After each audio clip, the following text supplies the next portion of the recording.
Hello dear students, so I am back with the rest of the story, the Blue Beet.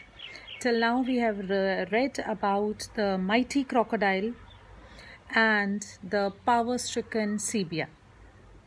So we will continue with the rest of the story. Now we have come to know that the crocodile had come out of the water, raised his eyes out of the water, and he was looking for an opportunity to grab his food.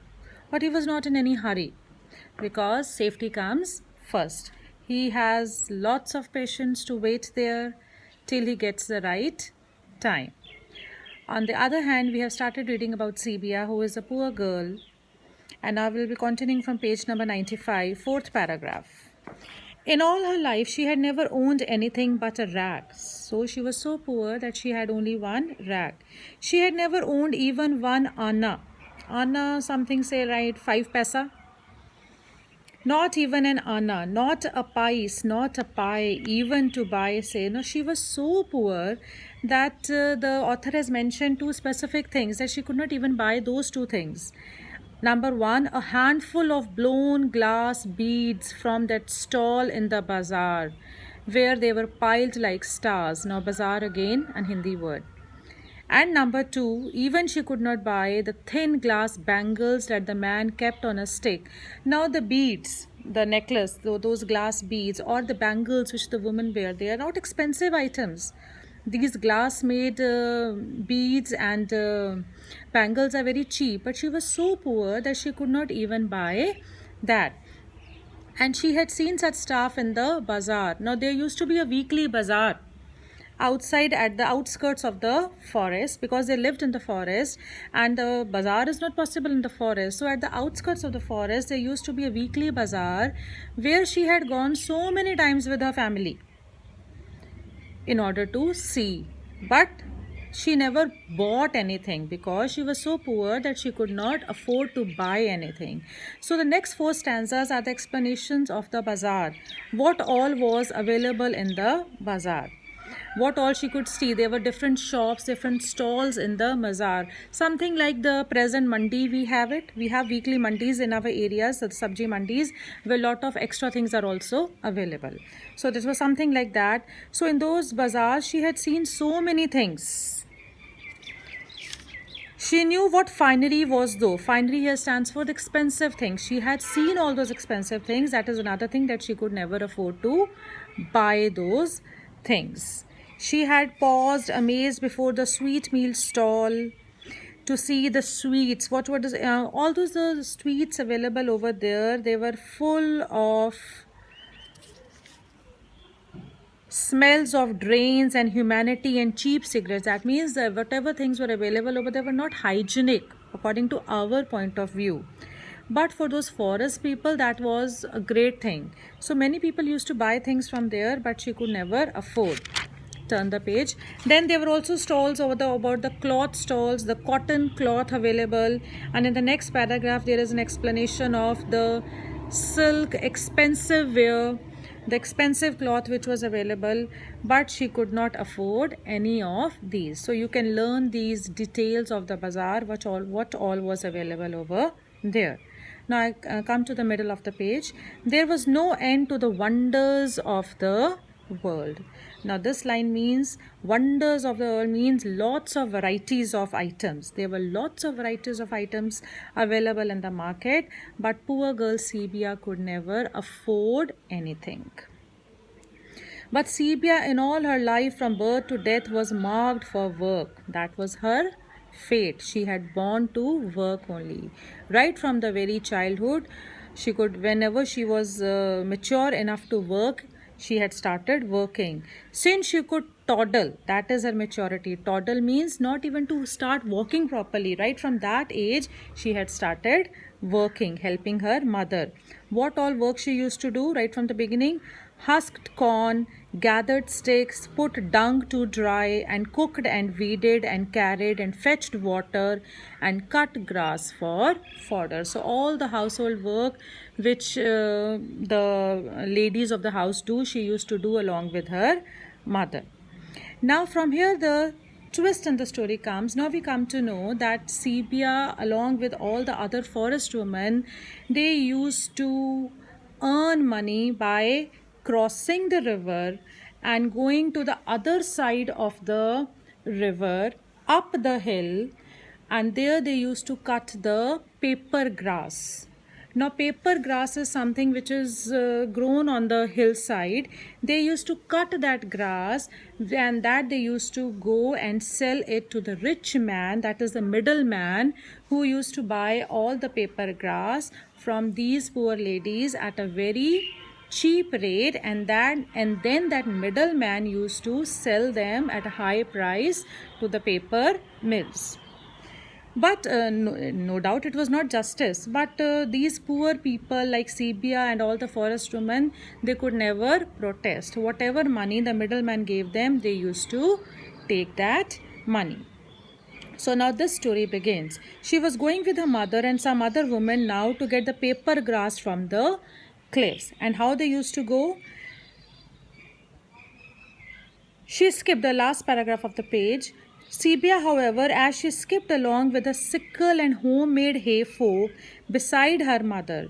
Now, when these women used to travel across the river and go towards the other side of the cliff, they used to carry the tools used to cut. Sickle is the tool used to cut the leaves, the paper grass, and a hay fork. Hay fork is a long-handled fork. You have heard about trishul. Tri means three prongs. Trishul. Now, hay fork is having two prongs. So that is a tool used for even for their safety, and again to use to gather the hay. You could skip on the way out, but not on the way back when you ached with tiredness and there was a great load to carry. So when the women used to go, they used to just carry two things. That is the sickle and the hay fork. But when they used to come back, return after collecting the paper grass, it was a heavy thing because they had gathered a lot of paper grass which they used to tie here. And this is the place where they even used to tie their sickle and hay fork because they had to cross the river and they had to keep their hands empty. Next page. Some of the women were wearing necklaces made out of lal beads. Many Hindi words are there. The shiny scarlet seeds. Now this paragraph tells that there were other forest women along with them who used to wear those beads. With these beads were available from the forest itself, the seeds of certain plants. But Sebia could not even manage to have this bead also. Why? Because her family needle was snapped. Snapped is broken. So she must wait till they could buy another. Now even she had a bead. The bead needs to be pierced from the center so that the thread could go through it to make a necklace. And for that the needle is required to pierce that bead. Now that needle, that family needle was broken and they had no other needle with them. So she had to wait till the family could afford to buy a new needle. Oh, for strings and strings of glass and beads. Oh means she wished, she had a dream that she could have so many necklaces to adorn her neck. But these were all her dreams till now. Anklets, earrings, nose rings, bangles, all the gorgeous dazzle of the bazaar. She remembered everything she had seen in the bazaar. She wanted to possess all that jewelry, but she was waiting for the right opportunity, the right moment when she could afford to buy those things. Chattering as they went, the women followed the dusty track towards the river. Now the women are crossing the river. On their way, they passed a Gujjar encampment. Now, Gujjars, now the author has introduced us to a new strata of society called the Gujjars. Now the Gujjars are the nomads, Banjare.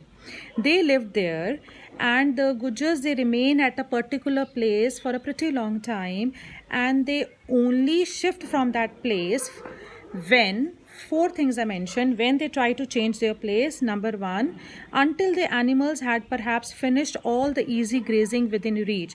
The Gujjars have lots of animals, they survive on those animals. So when the animals have eaten up almost all the greenery around themselves, around their place, then they shift. Number two, they were not able to sell enough of their white butter or white milk in the district. The produce which they get, they sell that milk and butter and cheese to the nearby people. Number 3, when there was no one to buy the young male buffaloes for tiger bait.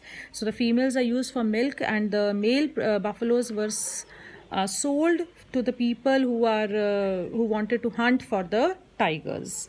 And number 4, or perhaps a cattle killing tiger was making a nuisance of himself, or perhaps when a tiger who is coming to these places to hunt for their animals, when they find that the area is no longer safe for them, they move ahead.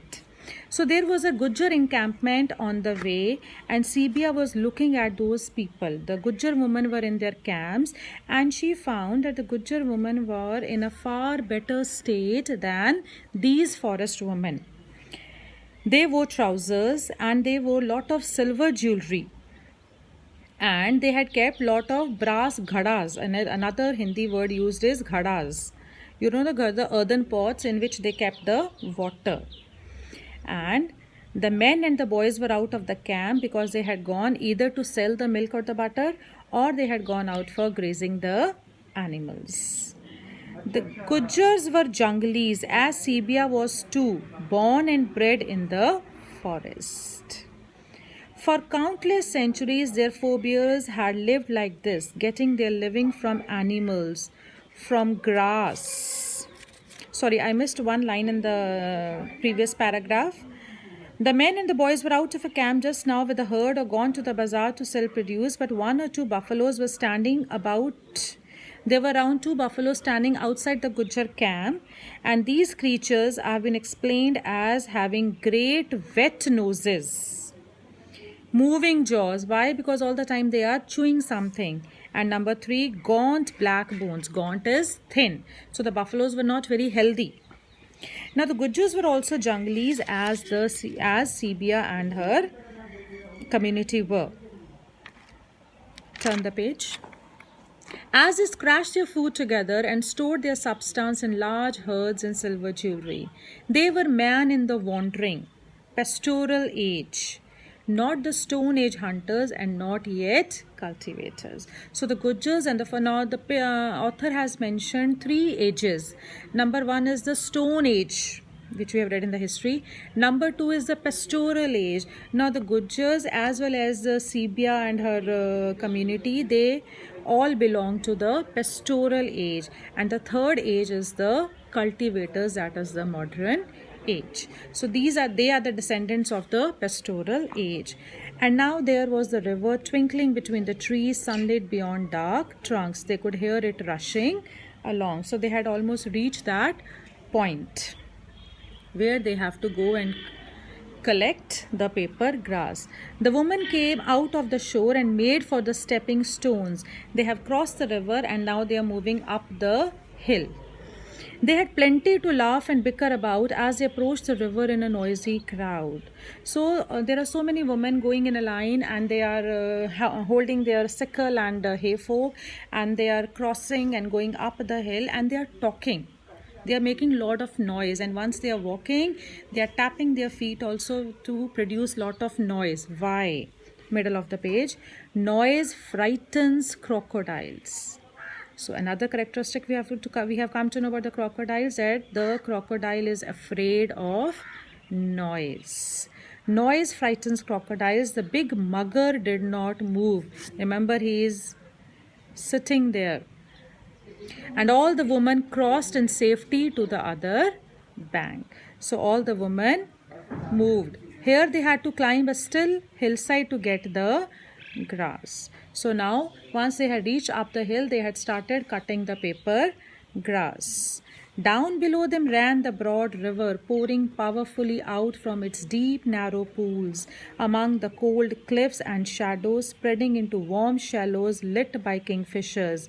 Great turtles lived there, and mashir, weighing more than 100 pounds. So when they went up the hill, Sibia could see down the scenery. The river was flowing and the kingfisher was there. The great turtles lived there, And mashir are the tiger-like big fishes weighing more than 100 pounds. Crocodiles were also there. Sometimes you could see them lying out on those slabs of clay over there, but there was none to be seen at the moment. So Sebia could not see any creature right there at that point. Where Sebia was working, wind coming across hundreds of miles of trees cooled her sweating body. So when they reached up and they were cutting the grass, Sebia could feel the cold breeze blowing over there. And on experiencing that breeze, she went into daydreaming. She started dreaming, and she thought of a time when she used to come here with her mother when she was a small child, and used to enjoy there, and she used to play there. And while playing, she had made lot of clay bowls.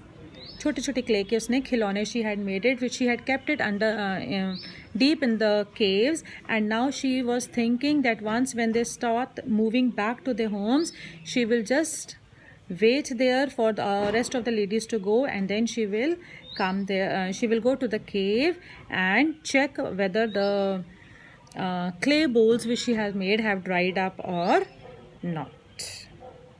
So when she was daydreaming, the mother almost screamed. Next page, child. She said, the mother reminded her that she is not supposed to waste time. She should start cutting the grass. The sharp word, the glare of a mother's angry, sweating face pulled Sebia back to work, and they toiled on. So Sebia continued to do her work. But at last it was time to go back to see that the animals and the evening meal. The loaded woman set out to cross. Now they had to return back. Why? Because it was going to get dark soon, and the ladies were worried about the animals and the evening meal. So all the ladies started walking down the hill back to their homes, and at that time Sebia stayed back. So this is the second part of the story. Read till here, try to understand, and in the last part, in the next video, we will be doing the end of the story. This is a pretty long story. You have a lot of textual words to learn, but otherwise it is a simple story. Try to read at ease, try to learn the textual words, and if you have any doubts, you can obviously ask me. So till the next video, goodbye.